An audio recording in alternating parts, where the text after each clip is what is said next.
Jai Hind दोस्तों, welcome back to the Smart IAS Foundation. You are watching Assam Prohari with me Raj Gaurav, and on today December 21st I will discuss these topics from current affairs. आज के आसाम प्रहरी में हम लोग last week के आसाम में specific in topics को देखेंगे करंट अफेयर्स के पर्सपेक्टिव से।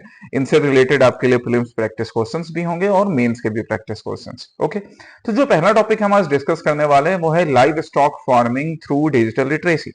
यहाँ पे हमें देखो क्या है, इस न्यूज़पेपर क्लिपिंग से आसाम ट्रिब्यून में एक बड़ा अच्छा आर्टिकल इस पर आया कि जो लाइव स्टॉक फार्मिंग है उसमें हम डिजिटल लिटरेसी को यूज करके बाकी स्टेट से या इंटरनेशनल सक्सेसफुल एग्जांपल्स को यूज करके किस तरह से लाइव स्टॉक फार्मिंग एंड ये जो हमारे फार्मर्स भाई बंधु है उनकी जिंदगी को बेहतर बना सकते हैं, स्टेट की इकोनॉमी में भी कैसे कंट्रीब्यूट कर सकते हैं। Okay, the second topic would be green criminology and ecological justice.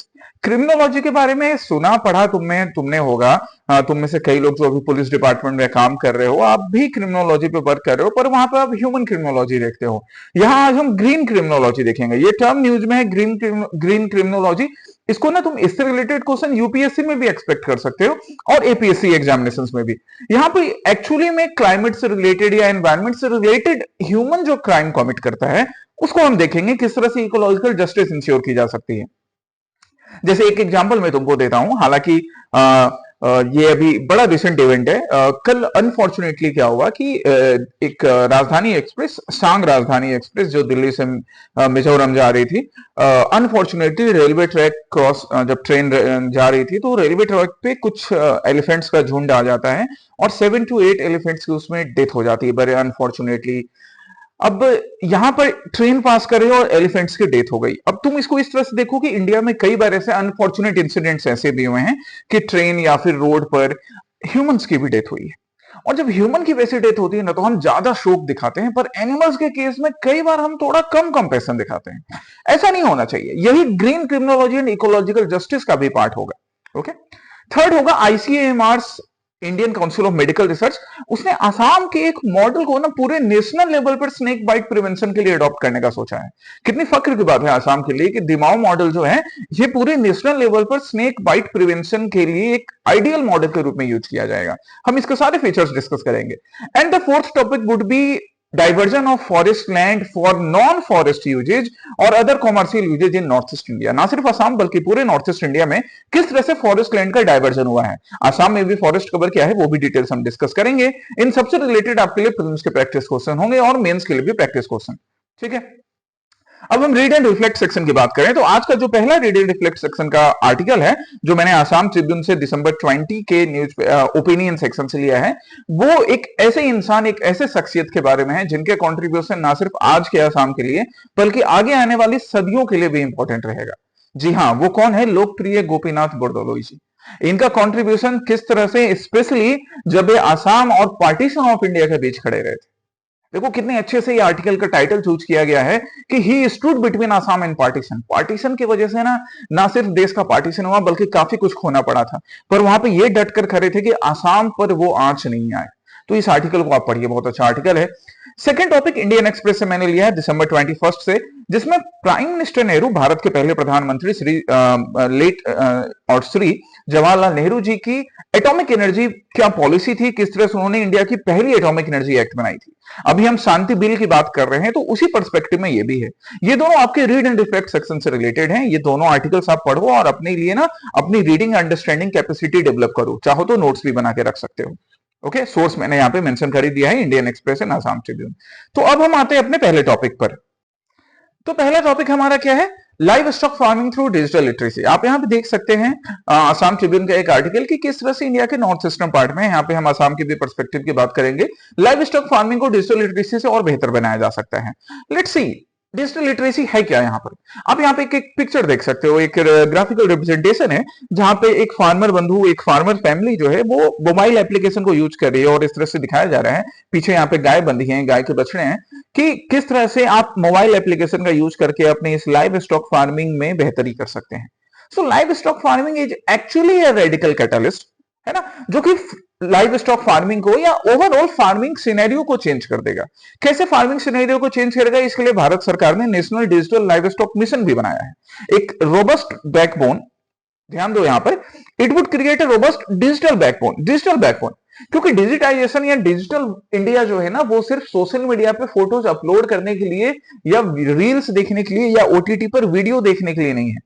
जो डिजिटल इंडिया है वो डिजिटल इंडिया हर फील्ड में, फार्मिंग के फील्ड में भी अप्लाई करके, चाहे एआई का यूज हो या सिंपल इंटरनेट का यूज हो, डाटाबेस यूज करना हो, डाटा का बेहतर यूज करना हो, डाटा माइनिंग हो, डाटा साइंस हो, उनका यूज करके फार्मर्स की भी जिंदगी को बेहतर बनाना, ये डिजिटल इंडिया का मेन गोल है। ओके, सो अब चलो हम देखते हैं डिजिटल लिटरेसी और उसको हम लाइव स्टॉक फार्मिंग प्रैक्टिस से कनेक्ट करते हैं। रोल ट्रांसफॉर्मेशन, क्या रोल ट्रांसफॉर्मेशन होगा लाइव स्टॉक फार्मिंग में डिजिटल प्रैक्टिसेस से? The livestock farmer is no longer just a caretaker but an analyst, negotiator and strategist. तो ये चीज कैसे पॉसिबल हो पाएगी कि हमारे जो फार्मर बंधु हैं या लाइव स्टॉक फार्मर जो है, वो ना अब सिर्फ केयर टेकर नहीं होगा कि वो अपने गाय की, भैंस की, बछड़े की रखवाली कर रहा है, वो एनालाइज करेगा। एनालाइज कैसे करेगा? मोबाइल एप्लीकेशन डाटा को।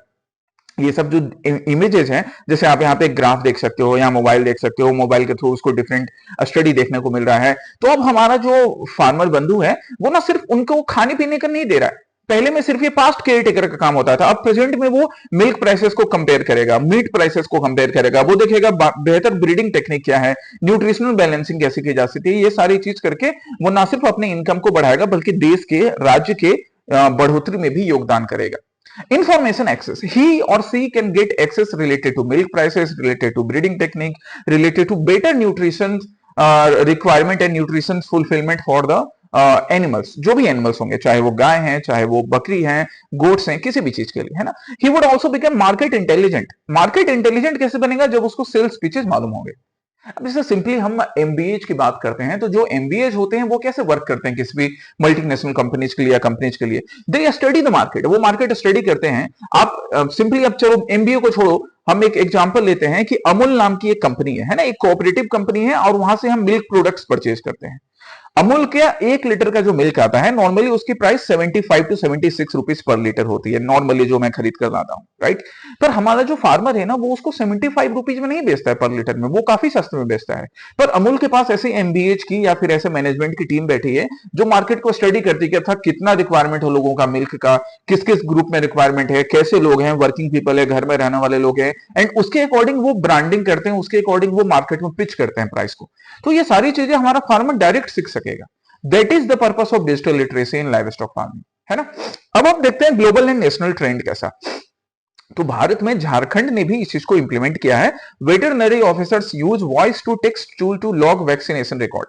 जो हमारे वेटरनरी ऑफिसर्स हैं या वेटरनरी स्टाफ्स हैं, हम इंडिया के नॉर्थ ईस्ट पार्ट में भी इस चीज को इंप्लीमेंट करेंगे। हम झारखंड का सक्सेसफुल एग्जांपल देख सकते हैं कि उन्होंने क्या किया, वॉइस टू टेक्स्ट टूल को यूज किया। सिंपल से टूल्स होते हैं, आप अपने मोबाइल फोन पे यूज कर सकते हैं, जहां पे वैक्सीनेशन रिकॉर्ड इंक्लूड किया गया, ये रिकॉर्ड बनाकर रखा गया। महाराष्ट्र में क्यूआर कोडेड सिस्टम यूज किया गया to tag goats for the farmers, है ना। सिर्फ गाय या भैंस के लिए नहीं, फार्मर्स के लिए भी या बाकी पिग फार्मिंग के लिए भी, हर चीज में वहां भी यूज कर सकते हैं, जैसे महाराष्ट्र में यूज किया गया। और आउटकम क्या निकला? आउटकम क्या निकल कर आया? Risk is now something that can be monitored, mitigated and managed efficiently. कि जो भी रिस्क लाइव स्टॉक फार्मिंग से रिलेटेड, उसको ना बेहतर मॉनिटर किया गया, मिटिगेट किया गया और एफिशिएंटली मैनेज करके रिस्क रिडक्शन हुआ। अब हम अपने भारत के उत्तर पूर्वी क्षेत्र में आते हैं, नॉर्थ ईस्ट इंडिया में। सो द एजाइल और adoption despite the location, be it the border states of Nagaland और अरुणाचल प्रदेश, और be it असम और be it मेघालय, ये जितने भी स्टेट्स हैं, चाहे वो बॉर्डर में हो या अंदर हो, ये सारे स्टेट्स में ना इन चीजों को इंप्लीमेंट किया जा सकता है। कम्युनिटी लेड डेवलपमेंट पर्सपेक्टिव को यूज किया जा सकता है। जैसे नागालैंड में एक कम्युनिटी क्रिएट की गई यूट्यूब चैनल का, जो लोकल डायलेक्ट में ट्रेनिंग देगा, बहुत अच्छी बात है। मणिपुर में pig farmers use mobile platforms to coordinate feed supply chains, बहुत अच्छा। Meghalaya women led goat operatives use Google forms to track breeding cycles. अब इतनी बढ़ोतरी हो रही है, इन सब चीज को ना गवर्नमेंट के सपोर्ट की रिक्वायरमेंट। जब इनको गवर्नमेंट के सपोर्ट मिलेगा ना, और साथ ही साथ कम्युनिटी लेड सपोर्ट मिलेगा, लोगों में अवेयरनेस होगा, तो ये सारे जो एग्जांपल्स अभी सिर्फ एक दो एग्जांपल्स के फॉर्म में आसाम प्रहरी के सेक्शन में या आसाम ट्रिब्यून में डिस्कस होते हैं ना, वो रियल में सोसाइटी में इंप्लीमेंट हो पाएंगे। और इसकी रिस्पॉन्सिबिलिटी सिविल सर्वेंट्स की भी होती है, जो तुम्हें यहाँ पढ़ाया जा रहा है। और ये सब चीज याद रखना मेंस में अपने आंसर्स लिखने के लिए, ओके।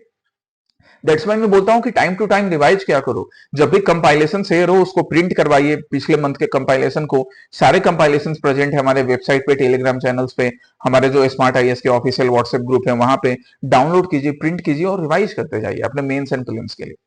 अब हम आते हैं, why is digital literacy critical for north east. North east में चैलेंजेस क्या है डिजिटल लिटरेसी को लेकर? So the region host 4.5% of India's livestock and 57% of household maintain livestock. Economic dependence काफी ज्यादा है। तुम देख सकते हो कि बस 4.5% ही लाइव स्टॉक है यहां पर, लेकिन उसमें 57% हाउस होल्ड डिपेंडेंट है। तो ये डिपेंडेंसी ने एक तरह से कहीं ना कहीं डिस्गाइज्ड अनएम्प्लॉयमेंट की तरफ दिखा रहा है कि यहाँ पे अनएम्प्लॉयमेंट जो है वो डिस्गाइज्ड है या डिस्गाइज्ड एम्प्लॉयमेंट है। इस चीज को ना सही करने की जरूरत है। लोगों को लगता तो है कि हमारे पास रोजगार है, पर वो रोजगार एक्चुअली में यूजफुल नहीं है। Biosecurity, African swine flu crisis जो 2020 में हिट करता है, उसको लेकर ना अभी भी लोगों के मन में कंसर्न रहता है। आप यहाँ पे एक आर्टिकल, एक क्लिपिंग देख सकते हो that over 50,000 pigs lost to African swine fever across Assam over the last 5 year. पिछले 5 साल में सिर्फ एक असम में, अब हम असम के अलावा बाकी नॉर्थ ईस्ट के स्टेट्स को कंपेयर करेंगे तो ये फिगर काफी ज्यादा हो जाएगा, 2-3 फोल्ड हो जाएगा।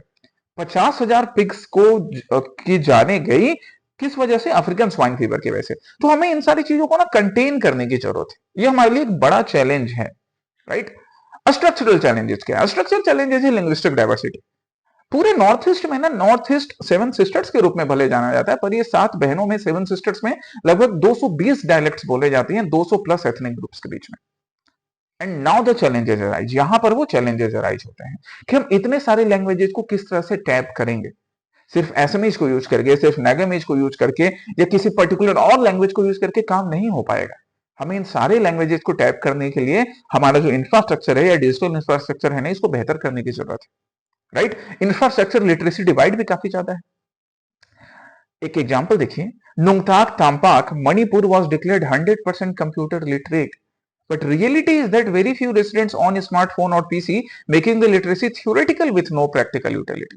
100% कंप्यूटर लिटरेट तो डिक्लेयर कर दिया गया मणिपुर के इस रीजन को, लेकिन एक्चुअली में लोगों के पास स्मार्टफोन भी नहीं मिल रहे थे। या अगर जिनके पास स्मार्टफोन भी था ना, तो उनको यूज क्या करने आता था? ज्यादा से ज्यादा फेसबुक, ज्यादा से ज्यादा इंस्टाग्राम या व्हाट्सएप या यूट्यूब पे वीडियो चलाना। बट ये एक्चुअल में प्रैक्टिकल डिजिटल लिटरेसी नहीं है। So these are the challenges, right?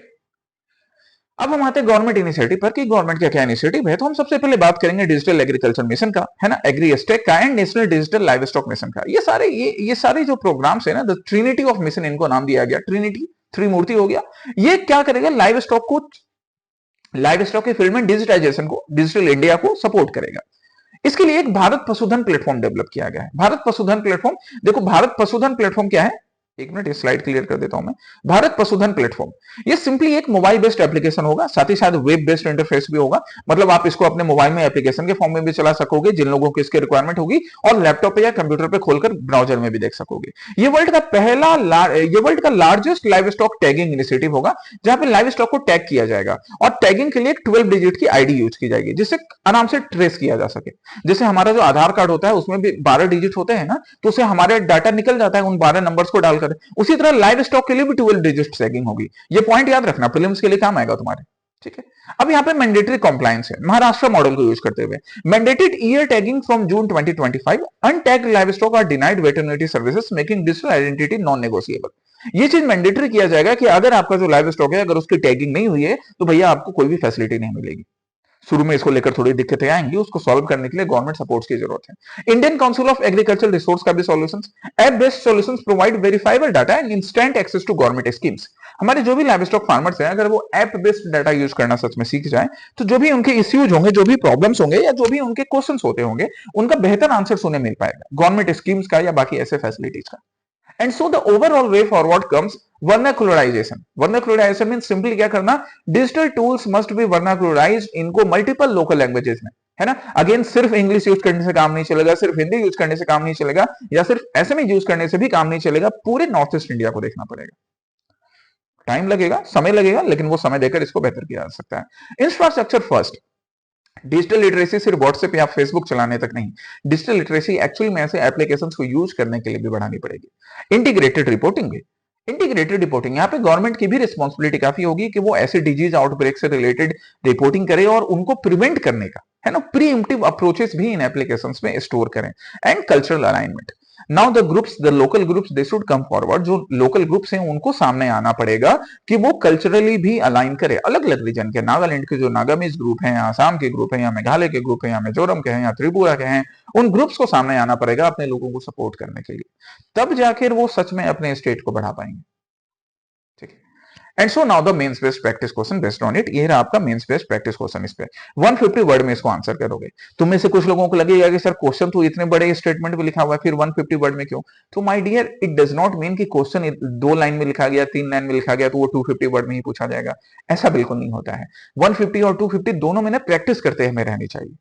Question के लिए कंटेंट भले कितना ज्यादा हो, आपको बहुत पढ़ाया गया हो, लेकिन अगर एग्जामिनेशन में 150 में पूछ रहा है ना, तो आपको ब्रीफ करके शॉर्ट में लिखने आना चाहिए।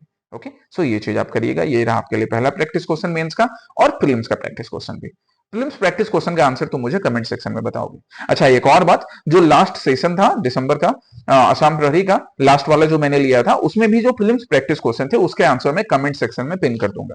तो हर बार अब हम क्या करेंगे, आज से ये प्रैक्टिस मैं भी रेगुलर रखूंगा कि आज जो मैंने प्रीलिम्स प्रैक्टिस क्वेश्चन दिया, इसका क्वेश्चन का आंसर तुम कमेंट सेक्शन में बताओगे, और अगले सेशन में फिर मैं इसके प्रैक्टिस क्वेश्चन का आंसर वहां पे डाल दूंगा। ये चीज हम रेगुलर करते जाएंगे, ठीक है। चलिए, दूसरा टॉपिक है हमारा ग्रीन क्रिमिनोलॉजी पर। ग्रीन क्रिमिनोलॉजी, चलिए, green criminology and ecological justice. सबसे पहले इस ग्रीन क्रिमिनोलॉजी वर्ड को समझते हैं कि क्या है ये ग्रीन क्रिमिनोलॉजी वर्ड। तो ग्रीन क्रिमिनोलॉजी वर्ड है इकोलॉजिकल क्राइसिस को डील करना। यहाँ पे हम उन लीगल फ्रेमवर्क्स की बात करेंगे जिन लीगल फ्रेमवर्क्स का प्रॉपर इंप्लीमेंटेशन चाहिए, जिनका नेग्लिजेंस होता है, जिसके वजह से एनवायरमेंटल हार्म्स हमें फेस करने पड़ रहे हैं। कल एक बड़ी अच्छी मूवी मैंने देखी, उस मूवी में बड़े अच्छे से ये चीज रिप्रेजेंट किया गया। मूवी का नाम था लाइफ ऑफ चक, है ना। अच्छी मूवी है, ओटीटी प्लेटफॉर्म्स पे आप देख सकते हो। तो उसमें ना बड़े अच्छे सीन्स थे। वैसे कई मूवीज में हमने देखा है कि एनवायरनमेंट को हमने जितना नुकसान पहुंचाया है ना, हम उसके बारे में सिर्फ बातें करते हैं, एक्चुअली में ना हम एक्ट नहीं कर पाते हैं ग्राउंड पर। भले पेरिस समिट हो, फलाना चिलाना समिट हो, पर एक्ट करने में कहीं ना कहीं पीछे रह जाते हैं, और उसका फिर हमें ना खामियाजा भुगतना पड़ता है फ्यूचर में। तब जाके हम अफसोस करते हैं। दिल्ली वाले अफसोस कर रहे हैं अभी। दिल्ली में अभी जो एयर क्वालिटी इंडेक्स को लेकर चाहे जितनी पॉलिटिक्स हो जाए, रूलिंग पार्टी या अपोजिशन पार्टी, पर एक्चुअली में क्या हालात है दिल्ली के, ये किसी से छिपा तो नहीं है ना। तुम किसी भी पार्टी के सपोर्टर हो, पर हालात सच्चाई क्या है वो तुम सबको पता है। तो वो चीज यहाँ ग्रीन क्रिमिनोलॉजी में भी यूज होगी, ठीक है। यहाँ पर हम एनिमल राइट्स की बात करेंगे, बायोपायरेसी की बात करेंगे, बायोडाइवर्सिटी कंजर्वेशन की बात करेंगे नॉर्थ ईस्ट के परस्पेक्टिव में। बाकी ये पूरे इंडिया में एप्लीकेबल हो सकता है। So green criminology, green criminology एक ऐसा डिसिप्लिन क्रिमिनोलॉजी का जहां पे एनवायरमेंटल हार्म को, वो किसी भी फॉर्म में एनवायरमेंट का हार्म किया गया हो, डिस्ट्रक्शन किया गया हो, उसको स्टडी करना और उसके अगेंस्ट लीगल मेजर्स को और बेहतर बनाना, राइट। इसका ओरिजिन होता है माइकल जे लिंच 1990 से। इन्होंने इस टर्म को या इस डिसिप्लिन को फॉर्मली 1990 में इंट्रोड्यूस किया था। ये चीज याद रखिएगा, ये आपके प्रीलिम्स के लिए बड़ा इंपॉर्टेंट है, not only for APSC but as well as for UPSC. And in 1998, the term gained wider recognition through a special issue, Theoretical Criminology, edited by Pierce Bierne and Nigel South. कि 1990 में इस term को पहले use किया गया, इस discipline को launch किया गया, और धीरे धीरे इस टर्म का, इस डिसिप्लिन का रेलेवेंस बढ़ता चला गया। स्कोप इस डिसिप्लिन की बात करें तो ये एक ऐसा डिसिप्लिन है जो पावर, इकोनॉमी एंड जस्टिस को लिंक करेगा। क्योंकि कई बार हम बोलते हैं कि अरे भाई, हमें तो रेलवे नेटवर्क इसलिए इस रीजन से बढ़ाना है कि इकोनॉमिक डेवलपमेंट हो स्टेट का। ठीक है साहब, इकोनॉमिक डेवलपमेंट तो होना चाहिए, और आप पावर का यूज करके, पॉलिटिकल पावर का यूज करके इकोनॉमिक डेवलपमेंट की बात तो करते हो, but are you doing justice with the nature, और indirectly are you doing justice with the people, क्योंकि हम सब तो कनेक्टेड ही हैं। सो ये इंटरडिसिप्लिनरी अप्रोच इन तीनों चीजों को लेकर होगा। फोकस होगा इसका नॉट जस्ट इंडिविजुअल क्राइम्स, किसी बस एक पर्टिकुलर क्राइम्स को नहीं, पर ओवरऑल हार्मफुल बिहेवियर्स को कंट्रोल करने का। वो हार्मफुल बिहेवियर चाहे रेलवे ट्रैक पर एलिफेंट्स के एक्सीडेंट से रिलेटेड हो, या फिर आग जलाकर हो, या एयर क्वालिटी खराब करने से रिलेटेड हो। इसमें फोकस की हम बात करें तो ट्रेडिशनल क्रिमिनोलॉजी में फोकस होते हैं ह्यूमंस, ग्रीन क्रिमिनोलॉजी में फोकस होंगे animals, ecosystem, biosphere. Definition of crime, traditional criminology में it is limited to what the state defines as illegal. Green criminology में the definition is expanded. यहाँ पे ecocide मतलब डिस्ट्रक्शन ऑफ इकोसिस्टम, इकोसाइड इसको बुलाते हैं, एंड एनवायरमेंटल हार्म, ये सारी चीजें इंक्लूडेड होंगी, ठीक है। जस्टिस अप्रोच, ट्रेडिशनल क्रिमिनोलॉजी में जस्टिस अप्रोच रिट्रीब्यूटिव नेचर का होता है, मतलब here we punish the offender, जिसने ऑफेंस किया उसको पनिश किया जाता है। एनवायरमेंटल जस्टिस थोड़ा डिफरेंट है, यहाँ पे addressing the disproportionate impacts on the marginalised communities. यहाँ पर हम सिर्फ डायरेक्ट ऑफेंडर्स को नहीं पनिश करेंगे, हम ऑफेंस होने से पहले ही एनवायरमेंटल जस्टिस इंश्योर करेंगे कि डिसप्रोपोर्शनेट इंपैक्ट किसी भी कम्युनिटीज पर ना हो, चाहे वो ह्यूमन बेस्ड कोई ट्राइबल कम्युनिटी हो, या फिर वो एनिमल्स हो, या फिर वो ओवरऑल एनवायरमेंट हो, इकोलॉजी हो। Now, what are the major approaches with green criminology? Major approaches क्या है? सबसे पहले हमें ना पॉलिटिकल इकोनॉमिक अप्रोच अडॉप्ट करना होगा, जो कि लिंच ने 1990 में ही बताया था। He analyzes that how capitalist economic system drive environmental destruction for profit. किसी से छिपा नहीं है। अभी अरावली को लेकर जो बहस चल रही है ना, अरावली को लेकर जो बहस चली है इंडिया के वेस्टर्न पार्ट में, वो वही है, इकोनॉमिक गेन के लिए, कैपिटलिस्ट ग्रुप्स के इकोनॉमिक गेन के लिए अरावली को नुकसान पहुंचाने की कोशिश। ऑब्वियसली वहां पे पॉलिटिकल और कैपिटलिस्ट जो नेक्सस बनता है ना, उनके बीच जो सांठगांठ होती है, नुकसान किसका होता है? नेचर का, इनडायरेक्टली कॉमन पीपल का। एनिमल एब्यूज को कम करना, राइट, बायोपायरेसी को कम करना। बायोपायरेसी को लेकर तो भारत ऑब्वियसली हमेशा से सफर करता है। इको ग्लोबल क्रिमिनोलॉजी है ना, it studies environmental crime in transactional context as cross border pollution. अब अगर पाकिस्तान में या बांग्लादेश में, ये दोनों जो फेल्ड स्टेट है, हाँ बिल्कुल बांग्लादेश भी फेल्ड स्टेट की तरफ बढ़ रहा है। आजकल जो हालात है ना बांग्लादेश में, उसको फेल्ड स्टेट ही बुलाएंगे। भारत की बदनसीबी है कि हमारे दोनों तरफ जो हमारे पड़ोसी हैं, जो हमसे ही निकलकर बने, वो एकदम बद से बदतर हालात की तरफ जा रहे हैं। तो अगर वहां पर भी सपोज अगर नेचर को नुकसान पहुंचाया गया ना, सपोज वहां पे फॉरेस्ट फायर होता है इनके किसी पॉलिसी की खराबी की वजह से, उसका नुकसान तो भारत को भी झेलना पड़ेगा, उधर नॉर्थ वेस्ट में, इधर नॉर्थ ईस्ट में। And green cultural criminology, it looks how the media and the consumer culture commodifies nature and constructs narrative about the environment. Green cultural criminology ये शोकेस करता है कि किस तरह से मीडिया या फिर लोकल पीपल जो है ना, वो एनवायरमेंट को या फिर नेचर को यूज करते हैं अपने पर्सपेक्टिव के लिए, अपने प्रॉफिट के लिए, और उसको कल्चर का नाम दे देते हैं। यहाँ पे कई एनिमल स्पोर्ट्स जो होते हैं ना, उसको भी काउंट करना पड़ेगा इस चीज में, राइट, कि आप कल्चर का नाम देकर एनिमल स्पोर्ट्स नहीं करवा सकते हैं अगर एनिमल्स को हार्म हो रहा है तो। Now why it is relevant for the north east India? ये नॉर्थ ईस्ट इंडिया के लिए रेलेवेंट है। तो नॉर्थ ईस्ट इंडिया के लिए इसलिए रेलेवेंट है for the ecological status. North east India ना सिर्फ अपने स्ट्रेटेजिक लोकेशन के लिए बल्कि अपने क्रिटिकल बायोडाइवर्सिटी के लिए भी जानी जाती है, जहां पे कई endangered threatened flora and fauna मिलते हैं। The current threats, the issue of deforestation, आज के ही असम प्रहरी में हम लोग डिफोरेस्टेशन को डिस्कस करेंगे। तो इस डिफोरेस्टेशन को, इलीगल लॉगिंग को, वाइल्ड लाइफ ट्रैफिकिंग को, पॉल्यूशन को, ये सारे ऐसे ऐसे टर्म्स हैं जिनमें से कुछ भी नया नहीं है जो तुम पहली बार सुन रहे हो। और नॉर्थ ईस्ट इंडिया को, ना सिर्फ असम को बल्कि हर स्टेट को ये फेस करना पड़ता है। And that's why we need green criminology here. Implementation gaps, plan तो काफी कर लेते हैं बट एक्चुअल प्रॉफिट के लिए फॉरेस्ट लैंड को किस तरह से कैपिटलिस्ट ग्रुप को दिया जाता है, अब कुछ बोलूंगा मैं तो विवाद हो जाएगा बट किस तरह से रूलिंग पार्टी मिसयूज करती है, we all know. And the community role, the people first they are connected with the nature, but somewhere in the name of the culture or in the name of making profit they harm it, and so it is relevant for northeast India especially. Now we come to the ethical and policy implications. Green criminology का ethical perspective क्या होगा? The core values means reinforcing environmental stewardship, precautions and responsibility. लोगों के लिए, सरकार के लिए, चाहे वो पॉलिटिकल ग्रुप हो या फिर कैपिटलिस्ट ग्रुप हो, इन सब के लिए एनवायरमेंटल रिस्पॉन्सिबिलिटी फिक्स करना, लोगों के लिए भी, लोकल कम्युनिटीज के लिए भी। Shift in thought, shift in thought मतलब ह्यूमन सेंटर्ड व्यू होना चाहिए।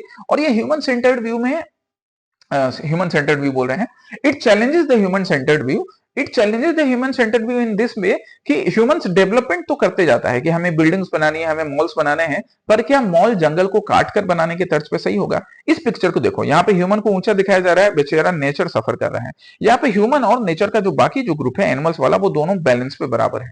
सो इस चीज को भी चेंज करना, यही शिफ्ट की बात में कर रहा था। And moral duty, it calls for recognising moral obligation towards non human life, animals and plants, कि एनिमल एंड प्लांट्स की भी रिस्पॉन्सिबिलिटी, एनिमल एंड प्लांट्स की तरफ भी ह्यूमंस की रिस्पॉन्सिबिलिटी, उसकी मोरल ड्यूटी, उसकी बाकी एथिकल रिस्पॉन्सिबिलिटी को इंश्योर करना।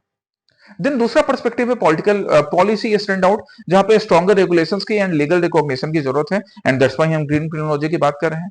अकाउंटेबिलिटी फेस करना, कॉर्पोरेट अकाउंटेबिलिटी, ठीक है, हमें इकोनॉमिक डेवलपमेंट की जरूरत है, हमने रेलवे ट्रैक्स बिछाने हैं, पर रेलवे ट्रैक्स बिछाने और पुल बनाने और फैक्ट्रीज लगाने के साथ साथ हम ये भी ध्यान दें कि हम नदियों को पॉल्यूट ना करें, हम ऑयल स्पिल्स नहीं रिवर्स में डालें, है ना, हम मास डिस्ट्रक्शन, डिफोरेस्टेशन ना करें। तो ये सारी चीजों में रिस्पॉन्सिबिलिटी फिक्स करना, कॉर्पोरेट अकाउंटेबिलिटी फिक्स करने की जरूरत है। And so the overall way forward. The overall way forward talks about these three main things: criminal law, environmental policy and governance frameworks. हमको इन तीन की एरिया पे वर्क करने की जरूरत है। इन तीन के एरिया पे वर्क करने के लिए हमें लीगल रिकॉग्नाइजेशन करना पड़ेगा। अब लीगल रिकॉग्नाइजेशन के लिए ना हमें अलग से फिर से नए लॉ बनाने पड़े, उसकी ज्यादा जरूरत नहीं है। हमें क्या जरूरत है ना कि हम रिकॉग्नाइज करें इकोलॉजिकल हार्म को और उससे रिलेटेड जो लॉ है उनका प्रॉपर इंप्लीमेंटेशन करवा सके, इनफोर्स करवा सकें जो भी एग्जिस्टिंग लॉ है, चाहे वो वाइल्ड लाइफ प्रोटेक्शन एक्ट हो या एनवायरमेंटल प्रोटेक्शन से रिलेटेड वाटर एक्ट या एयर एक्ट, ये सारी चीजें हो। ग्लोबल कॉपरेशन की भी रिक्वायरमेंट है। ग्लोबल कॉपरेशन इसलिए क्योंकि क्रॉस बॉर्डर पॉल्यूशन की वजह से, ये क्रॉस बॉर्डर इवेंट्स की वजह से, अगर वो सिर्फ उस रीजन में भी वो प्रॉब्लम अराइज नहीं हो रहा है, still we can face the issue. Ethical education जहां पे ह्यूमन अपने लिए अपनी रिस्पॉन्सिबिलिटी के साथ साथ, ह्यूमन की तरफ अपनी रिस्पॉन्सिबिलिटी के साथ साथ एनिमल्स या नेचर की तरफ भी अपनी रिस्पॉन्सिबिलिटी को समझे। And so addressing the ultimate goal of having responsibility towards nature, addressing the need of present population and future generation. मतलब हमें एसडीजी जो सस्टेनेबल डेवलपमेंट गोल्स हैं या सस्टेनेबल डेवलपमेंट की हम बात करते हैं उसके एक्चुअली में इंप्लीमेंट करना, ये हमारा अल्टीमेट गोल होगा।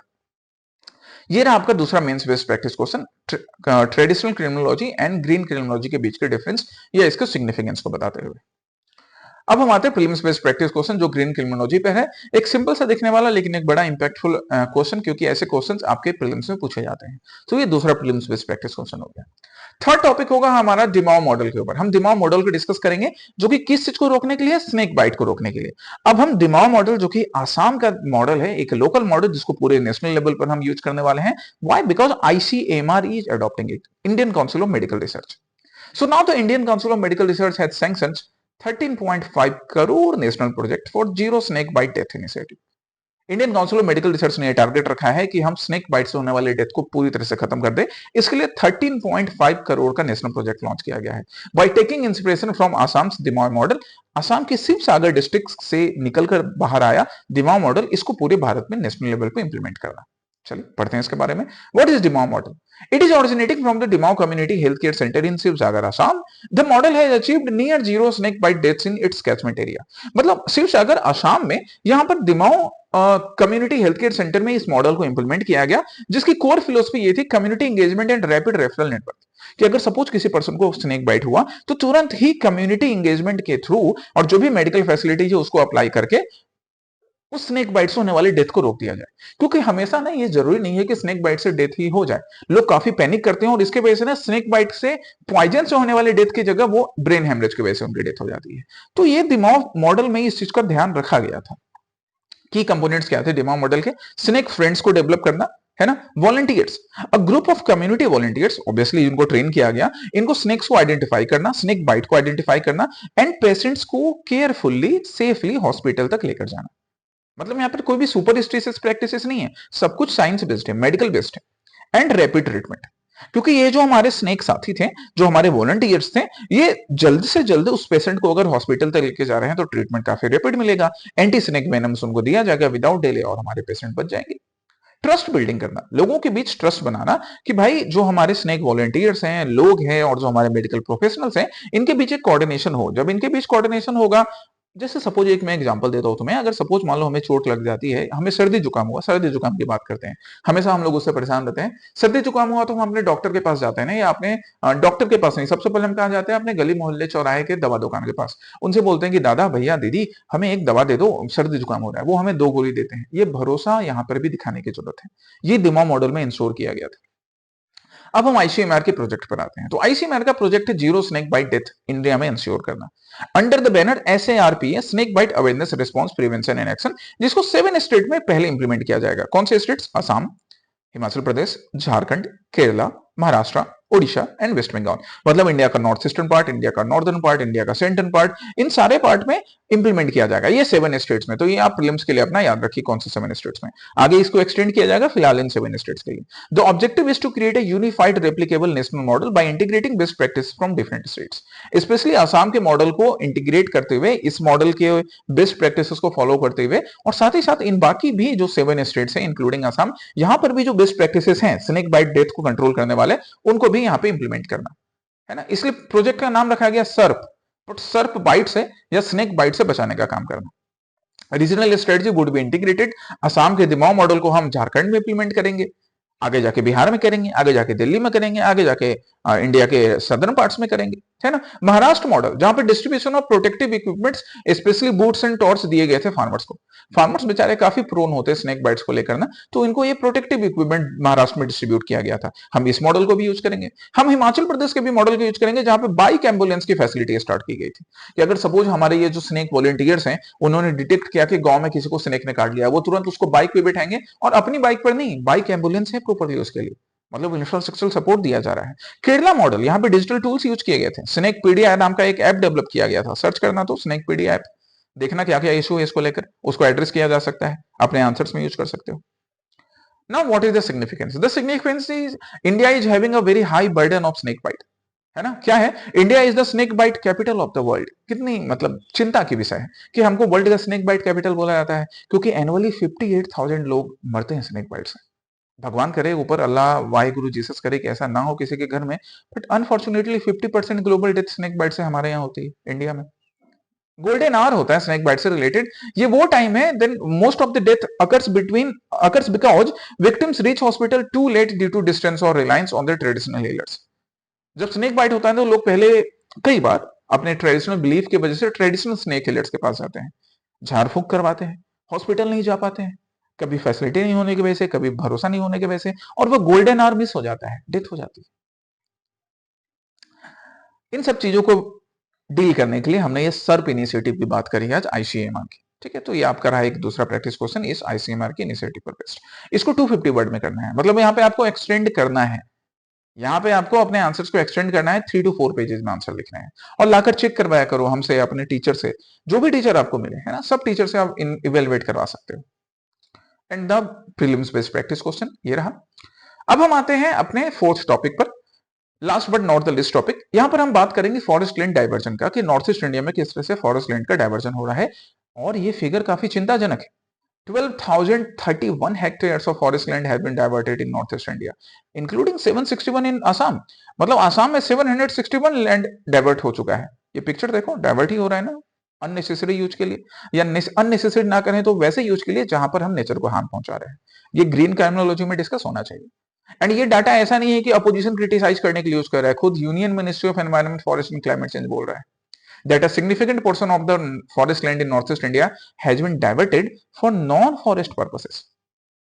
The diversion authorized under the One संरक्षण एवं संवर्धन अधिनियम 1980, formerly the forest conservation act. मतलब लीगली ऐसा किया जा रहा है, मतलब कानून के ही लूप होल का यूज करके हमारे फॉरेस्ट को या हमारे जो नेचुरल रिसोर्सेस है उनको हार्म पहुंचाया जा रहा है।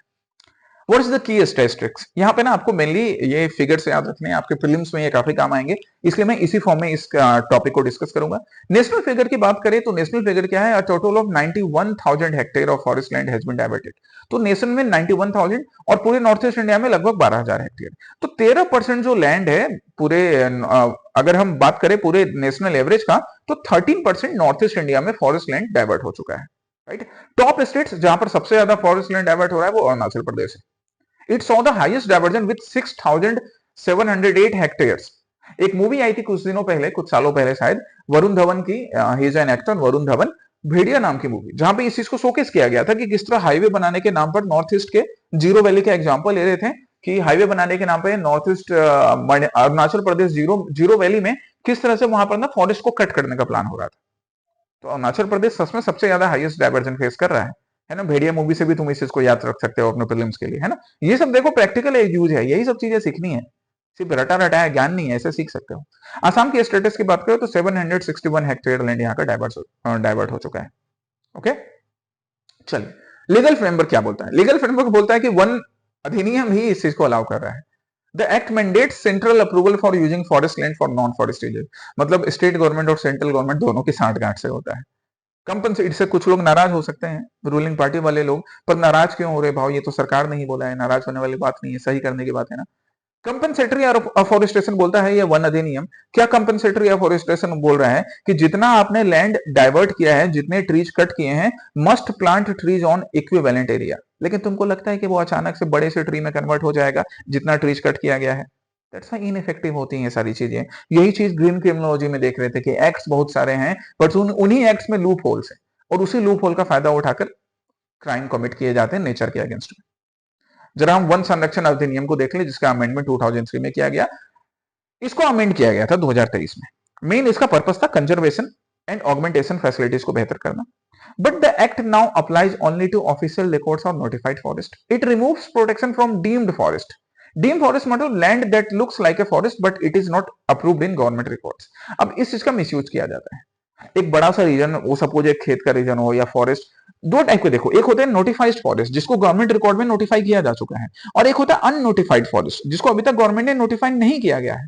और ये जो अननोटिफाइड फॉरेस्ट होते हैं ना, वहां पे वही एक्ट का लूपहोल यहां पर निकल गया, उन फॉरेस्ट लैंड को क्लियर कर दिया जा रहा है, वहां पे कंपलसरी अफॉरेस्टेशन इंप्लीमेंट नहीं होता है। एक्सेप्शंस का यूज किया जाता है। क्या एक्सेप्शंस, कि बॉर्डर एरियाज में विद इन 100 किलोमीटर जो इंटरनेशनल बॉर्डर के अंदर आते हैं ना, वो एग्जेम्प्टेड है, वहां पे क्लियरेंस की जरूरत नहीं है। नॉर्थ ईस्ट इसी वजह से परेशान है, लद्दाख का रीजन इसी वजह से परेशान है, क्योंकि ऑब्वियसली बॉर्डर एरिया के पास आएंगे कई स्टेट्स के रीजन। तो यहाँ पर मिसयूज हो गया ना, यहाँ पे फॉरेस्ट लैंड क्लियर हो रहा है। डिफेंस एंड सिक्योरिटी के लिए up to 10 hectares of defence project and 5 hectares of left wing affected areas are exempt. यहाँ पर भी देखो फिर से इंटरनल सिक्योरिटी का या एक्सटर्नल थ्रेट का बहाना बनाकर कॉमर्शियल एक्टिविटीज के लिए activities like zoo, safari and eco tourism are now permitted inside forest and are not considered non forest purpose. ये सफारीज करवा के, अब चाहे वनतारा जैसा प्रोग्राम हो या बाकी किसी भी इको टूरिज्म की बात करें, उन सब के नाम पर फॉरेस्ट को क्लियर करना।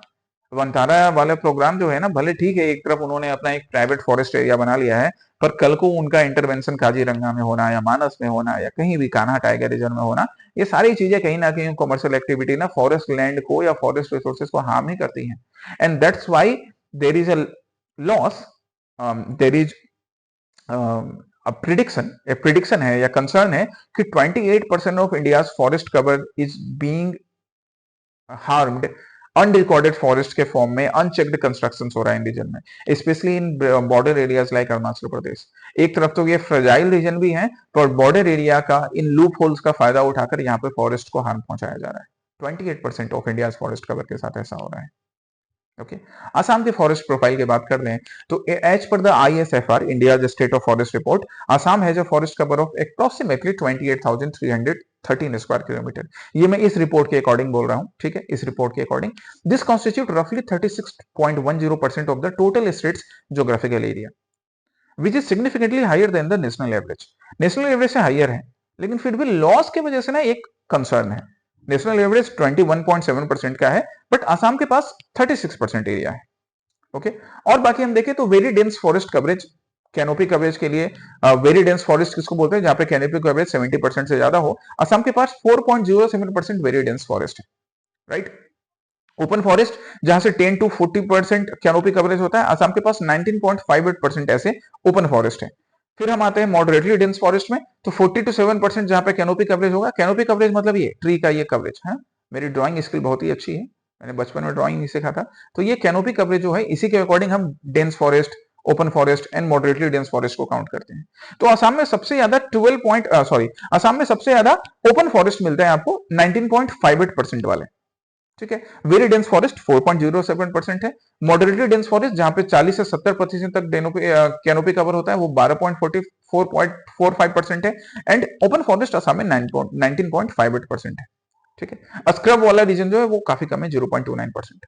अब देखो सबसे ज्यादा असम में क्या हो गया, एक बार मैं स्लाइड क्लियर करता हूं फिर इस पर आता हूं।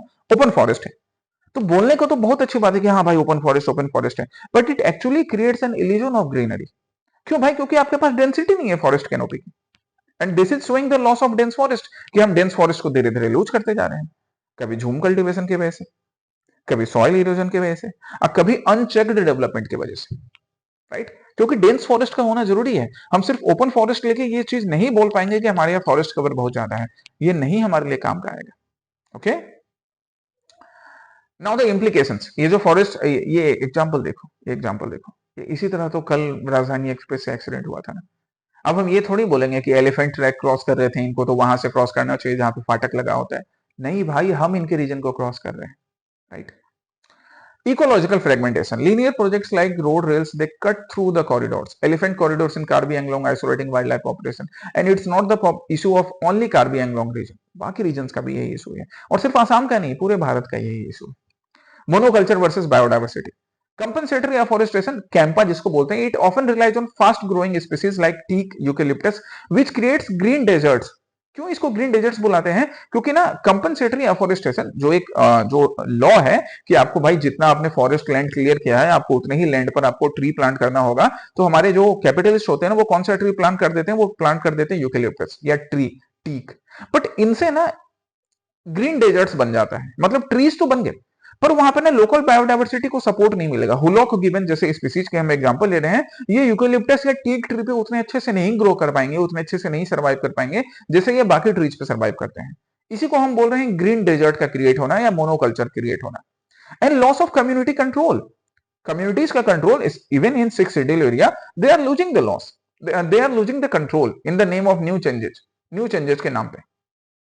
क्यों? क्योंकि सेंट्रलाइज स्ट्रेटेजिक क्लियरेंस हो जाता है, तो बेचारे हमारे जो लोकल कम्युनिटी के लोग हैं, 6 शेड्यूल के लोग हैं, उनके राइट्स कम हो रहे हैं। ये हमारे कंसर्न्स हैं। We can find the way forward. Way forward क्या है? स्मार्ट इंफ्रास्ट्रक्चर बनाना। स्मार्ट इंफ्रास्ट्रक्चर जैसे ऐसे कि यहाँ पे ये जो रेलवे ट्रैक पास हो रहा है और अगर यहाँ पर ये रीजन है जहां से एलिफेंट्स क्रॉस करते हैं, तो यहाँ पर ना हमको एक ब्रिज बना देना चाहिए, रेलवे ब्रिज। और जब तक रेलवे ब्रिज नहीं बने तब तक हमको यहाँ पर या तो सिक्योरिटी इंश्योर करें कि एलिफेंट्स की डेथ ना हो, या हम रेलवे ट्रैक ही नहीं बनाए ना, कहीं दूर से बनाए, डाइवर्जन करें। ध्यान तो रखना पड़ेगा ना ये चीज, ठीक है। Community lead conservation, community lead conservation, अब हम यहाँ इनकी बात करते हैं। ये ऊपर से स्टाम्प लगा देना स्ट्रेटेजिक क्लियरेंस सेंटर के नाम पे, इसको रोकना पड़ेगा, इसको कंट्रोल करना पड़ेगा, कम्युनिटी पार्टिसिपेशन बढ़ाना होगा, एंड ज्यादा से ज्यादा साइंटिफिक मेथड्स को यूज करना, मोनोकल्चर्स नहीं करना कि हाँ भाई ट्री प्लांट करना है तो हमने यूकेलिप्टस ट्री प्लांट कर दिए, अपने रिस्पॉन्सिबिलिटी से छुट्टी ले ली, वैसा नहीं। हमें वहां पे वो ट्री प्लांट करने हैं जो कि उस लोकल रीजन में पहले से वहां पे मिल रहे थे, राइट। तो ये चीज, इन सारी चीजों का ध्यान रखना है। स्ट्रिक्ट डेफिनेशंस को भी फिर से चेंज करने की जरूरत है। Limiting the 100 kilometre exemption to defence critical projects only, defence के जो एकदम क्रिटिकल प्रोजेक्ट्स हैं, हाँ ये बात सही है कि भारत के बॉर्डर्स को भी रक्षा करने की रिक्वायरमेंट है, वो हमारी एक टॉप प्रायोरिटी है, लेकिन हम ध्यान दें कि डिफेंस क्रिटिकल प्रोजेक्ट्स में हम इस चीज को यूज करें। क्योंकि अगर हम बाकी सारे प्रोजेक्ट्स में, जैसे कॉमर्शियल माइनिंग में या हाइड्रो पावर प्रोजेक्ट्स में भी अगर यूज करने लगे ना, तो वही हो जाता है मिसयूज।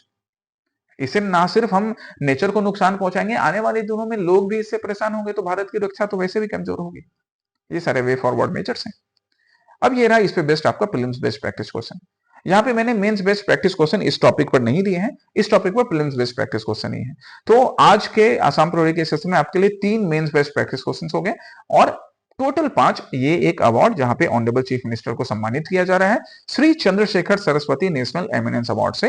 तो ये total 5 films based practice question हो गए। कमेंट सेक्शन में मैं लास्ट वीक के आसाम प्रोरी के फिल्म्स बेस्ड प्रैक्टिस क्वेश्चन का आंसर भी कमेंट कर दूंगा, तो तुम अपने आंसर्स वहां से मैच कर सकते हो लास्ट वाले।